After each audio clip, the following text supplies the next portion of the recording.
IT career spanning about 23 plus years, she has led large delivery teams across technologies, domains, and clients.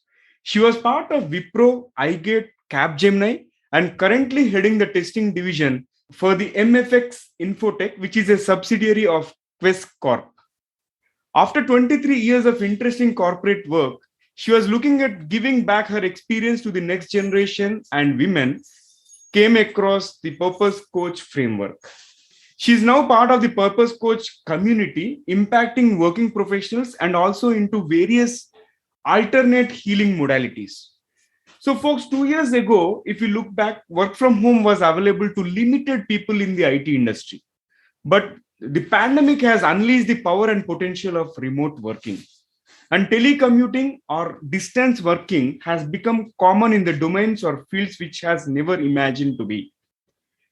In fact, as per a recent survey conducted, over 60% of the employees are inclined towards remote work or at least prefer hybrid work models. So, work from home is going to stay here for a long time. And employee engagement is very important, irrespective of whether someone is working from office or home, be it the virtual engagement or the physical engagement. Now, so here comes a question to introspect. Is the employee engagement same in the work from home world? In today's episode, let us discuss this topic with Vedashree Nagabhushan. This is the Guiding Voice podcast series, TGV for a Better Future. This podcast is to help professional students, IT employees, and entrepreneurs to shape their careers. So, folks, in case if you have not rated our podcast on Apple or any other forum, request you to provide your rating and leave a candid review, because every constructive feedback will be taken in a positive way and you will see us grow. Every rating and review will also motivate us to bring in more and more useful content to you. This is your host Naveen Samala, and I have about 18 years of rich and diversified experience in the IT industry. In every episode, we interact with industry experts or thought leaders or academicians or coaches across the globe to drive some insightful conversations that will help our audience learn some amazing stuff. Also, we share an interesting trivia or a fun fact towards the end. Folks, you will acquire more knowledge per every minute by tuning into TGV than any other podcast in this space. Thank you so much for tuning in. And we are pleased to have Veda part of TGV's journey in shaping the careers and lives of millions across the globe. Veda, welcome to TGV. Hi, Naveen. Wonderful to be part of this podcast. Very happy to associate with TGV and its journey reaching out to the youngsters. Pleasure to have you on board. And Veda, let's get started. I would like to ask one key question, which I've been asking all my guests. What are the top three things that have contributed to your growth in terms of reaching your current position? Very interesting question, Naveen. My job as an IT professional involved a lot of traveling and meeting various kinds of people across the globe. I realized when we see people for what they are, understood from their perspective in terms of their different cultures or region, language, education, upbringing, and showed genuine interest in knowing, understanding people, I saw a lot of things related to what got sorted out. When you understood people, issues got sorted out. For example, I was given an assignment in US to actually talk about the process maturity recommendation. So as a team, when we entered the meeting room, the person who was listening, we didn't know the person, and we were giving a lot of the ideas on how to implement tools, all such that. I realized that the lady out there was very nervous. So later on, when we had a break, I sat with her and I tried knowing her. I realized that she came from a background of help desk. And for her, getting into testing was a big deal. She was not a very techie person, but she had got the job. We talking about testing tools and all these things overwhelmed her and scared her. So I took that feedback and gave it to my boss. And when we reconvened, talked about how to implement it without intimidating. And she was so very relieved. And, that was a big win. She was very thankful to me. That is one of the key learnings, that you have to be connected and understand people in this business. Second important one is no one is a born leader. when situation and things are thrown at you, it's your ability to adapt and deal with the situation and handle things. How you handle things makes you a leader. I was a very introvert person during my college days, and however, to survive in the corporate, I really had to change. I picked up various soft skills like public speaking to overcome my shyness, and attended various courses to be IT ready. Took risks earlier on to be a manager and a leader. You know, so adaptability and taking risks helps you to grow faster as a leader. The third important thing, what I have learned and what has brought me into this position so far is I believe in having right mentors for the right subjects, which helps you to learn faster and grow faster. I still invest a lot of time and money for my learning. I believe to constantly grow, one has to constantly learn. For example, if I have to learn swimming, I can learn it on my own. I can learn it through friends. I can do that. But why to invest on a coach? What happens is when you go with a coach or somebody who is really knows swimming, you feel the first is your own fear in the right hands that comes. The fear of your the wrong hand goes off, and then you learn faster as a coach helps you to overcome mistakes and takes you to the next step. So that kind of learning has really helped to be in this position. Awesome. I love the example of having a coach for swimming and all, because they have already been through this journey and they're the better people who can guide us. Absolutely Yes. great. All right. So now we'll talk about the core of today's topic. Like when it comes to the remote engagement versus engagement in the physical teams, right? What are the pros and cons with both these approaches? Because I believe there are positives as well as negatives for both. So what's your take on this? Sure. See, to start with, it is interesting to know that due to the pandemic, there is such a drastic change in the mindset of the customers and the IT industries to move to the remote, which was earlier not possible. Uh, in India, especially, remote working was something like a taboo. Most of the organization never allowed it. But Corona has changed the whole thing. Earlier, customers were very reluctant allowing remote working as a more of uh, a privilege rather than a normal thing. Some of the IT industries also ensured that there is no remote working. But due to the pandemic, to sustain the continuity of the business, the IT teams or the customers reluctantly agreed for a remote. However, it turned out to be a blessing in disguise for the customers and IT companies. First of all, they saw that productivities of the employees improved, the availability of the teams were there, the cost of managing the infrastructure was reduced. That I see as an advantage for an organization. However, what I see as a negative or a con is that the individual working, they feel as they are isolated, sense of not having a community. Long working from home policy lead to issues like mental issues like depression, isolation, being lost, and sense of unexplained frustration, which in the long can actually reduce the productivity. That is how I feel it. But I think a combination of what we call a hybrid model, where you can come to office or still work from home, would be a good solution. Hopefully, we should come to that situation once we are very clear from the pandemic. Everyone is hoping for that. Like at least 40 to Yes. 60% of the team members might be working remotely and on rotation basis. So which is a win-win for both employees as well as the employers. All right. Definitely.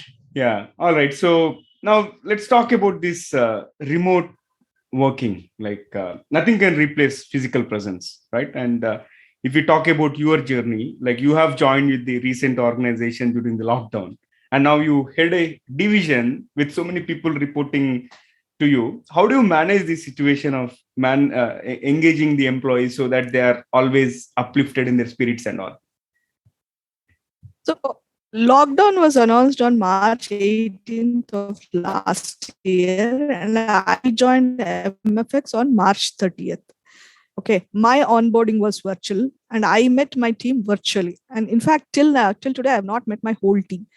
My team is spread across the various parts of India, from Gangotri to Kanyakumari, and of course, it was an interesting situation. I felt ideally I would have met the team and connected with them organically. However, this was a new situation and it required an innovative solution.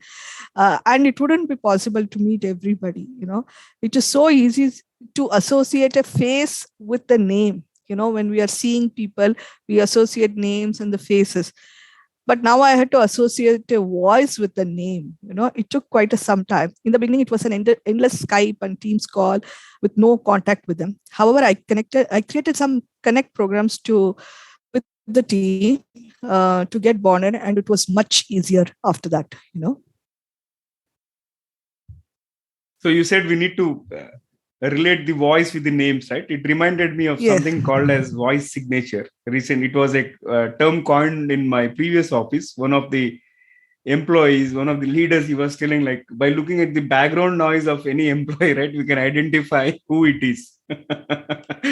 That was a funny situation, and we say, what is your voice signature? Because somebody might have a dog barking in the background. Yes, I recognize with the background noise.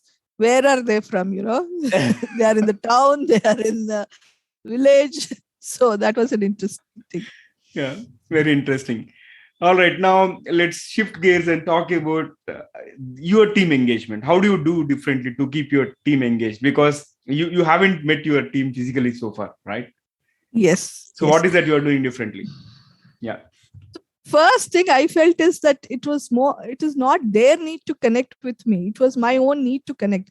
My boss, my peers, my team members, everybody I had to know, my support staff, I had to know from the scratch. I just met my boss during the interview. After that, I had not met. So to begin with, I created a WhatsApp group. The reason that we created a WhatsApp group for the team is that I know the youngsters generation, they are more on the WhatsApp. They are more accessible, faster accessible on the WhatsApp than on the emails. So if there was any communication that I needed to reach out to them, it was easier on the WhatsApp. So we created a WhatsApp group. Then we also had obviously official, email ID for the communication, but this was more like to give a sense of the community. We had a WhatsApp group. We had another fun WhatsApp group and a working WhatsApp group, so that the work and the fun part were differentiated. Every new member was supposed to give their 2-minute video introduction. So they have to create a video about talking about themselves, from where they are from, what are their hobbies, what is the interesting that they do, just expressing themselves so that another person can connect to them. It's not a very formal way of like, I know Java, those kind of things, but more of as a person, so that another person can connect. And the third thing which I wanted to do is more like an icebreaker session, but a longer one. We had a 1-week gratitude week. The importance of gratitude. The earlier, even today, for that matter, when Corona happened, I think all of us were just thankful being alive. And everybody was going through their own issues of fear, isolation, and depression. They needed a positive space, and they wanted to be thankful for being alive and having a job, and feeling positive about the whole thing. So what we did is I created a format of 1 week wherein all the team members, virtually, obviously, from US and India, wherever they are there, I will give them a task at 9 a.m. in the morning. They have to finish the task and post it before 9 p.m. This we did for the entire week. So the task could include, like, as I said, a video, icebreaker video. It was about creating a vision board so that they are hopeful of the future, creating a vision board of 5 years, 10 years, or long term. That was another task. It was very simple, and we wanted them to be engaged. We didn't want to complicate it. So we had another other task, like they had to prepare their favorite dish and create. Some of the people, they put the pictures of their fish. Some of them actually create a video of how they cook. adjusting. Then we wanted to have a bit of technical things. So we asked them the trends happening in the testing, asked them the top 5 skills that they wanted to learn for the next year. We asked them to share their work from home, space, photo of their work from home, and created a collage of the entire team. And we had this, we ended this whole program by identifying the winners and giving them a virtual gift like an Amazon voucher or something. And then we continue to do that. We come with an innovative this thing, continue to do that. The beauty of this is that there was no hierarchy, there was no bureaucracy, so the teams interacted with each other. As a last day, we wanted the team to be thankful for somebody who helped them out.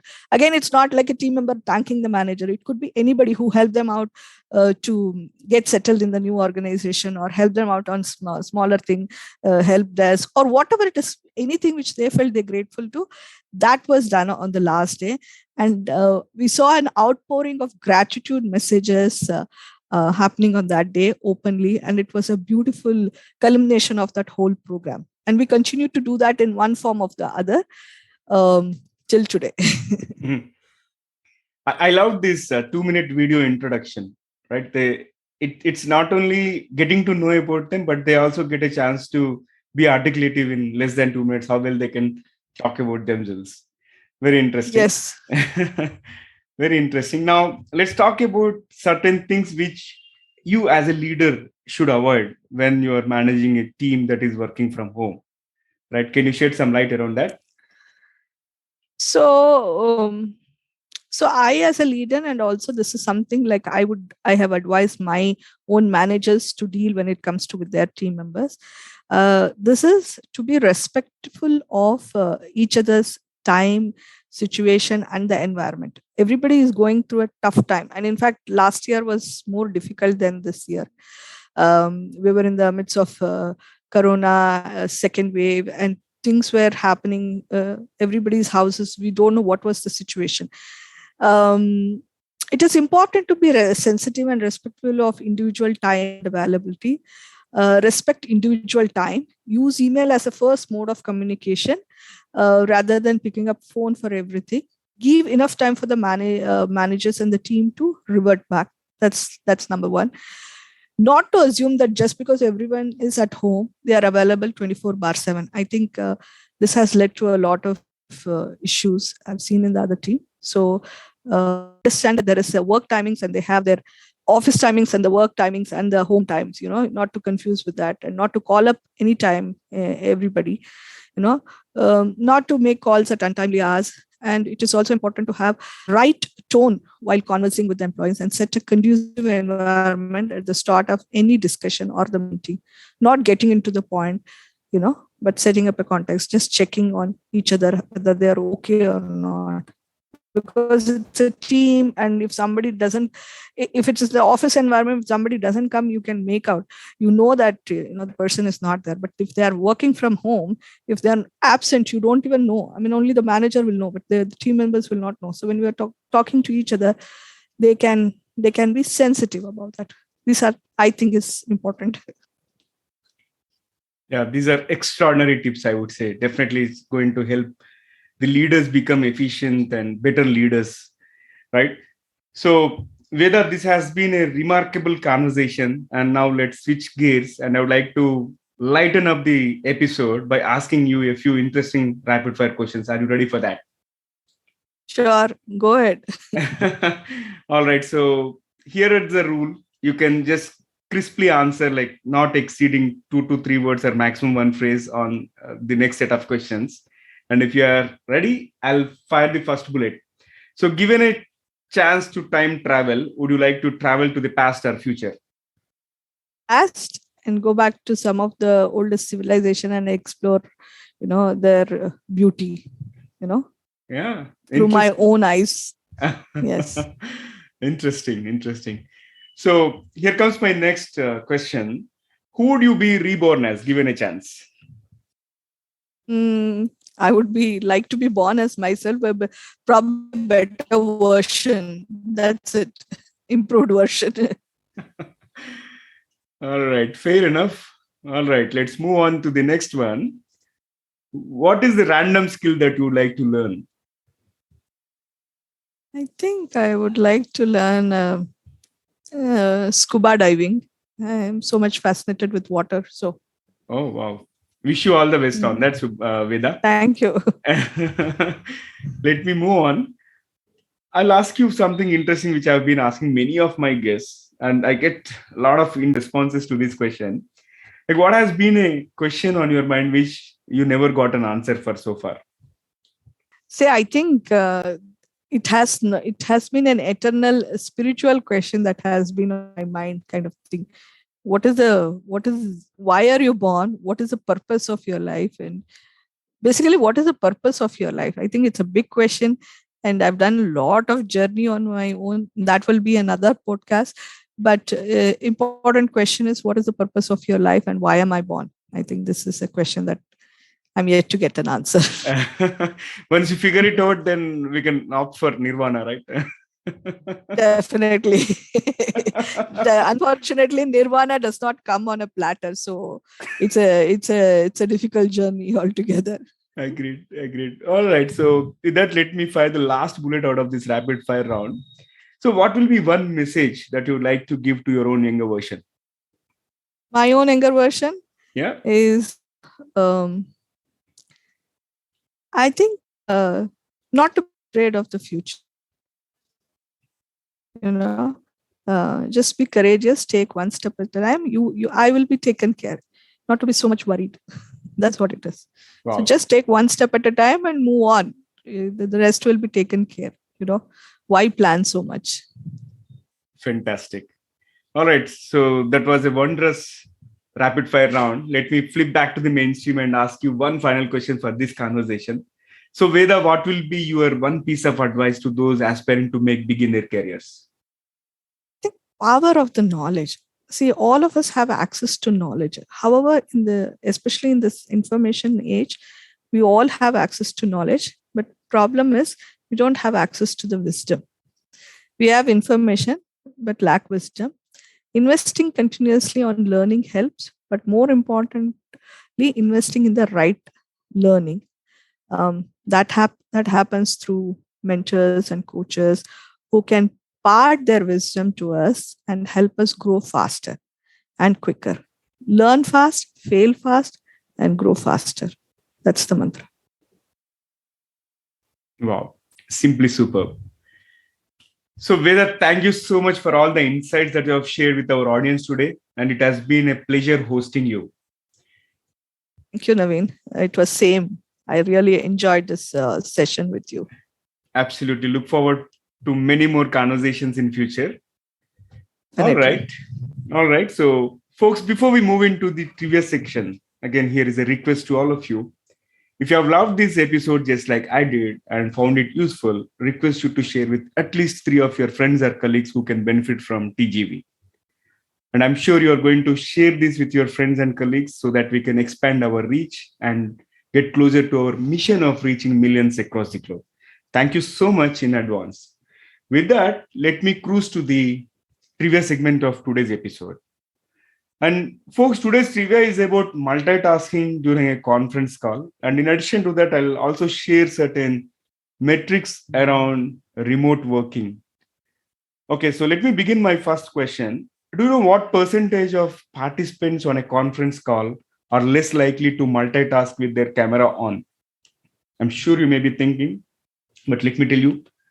The answer is about 82% of the participant will stop multitasking if their camera is on.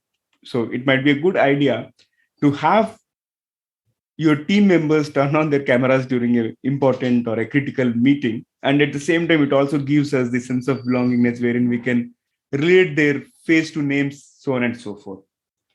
And on an average, how many participants per day have used Zoom in the March 2020 when the first lockdown was imposed worldwide? I'm sure you are thinking, but here is the answer. It's about 200 million people used Zoom on daily basis.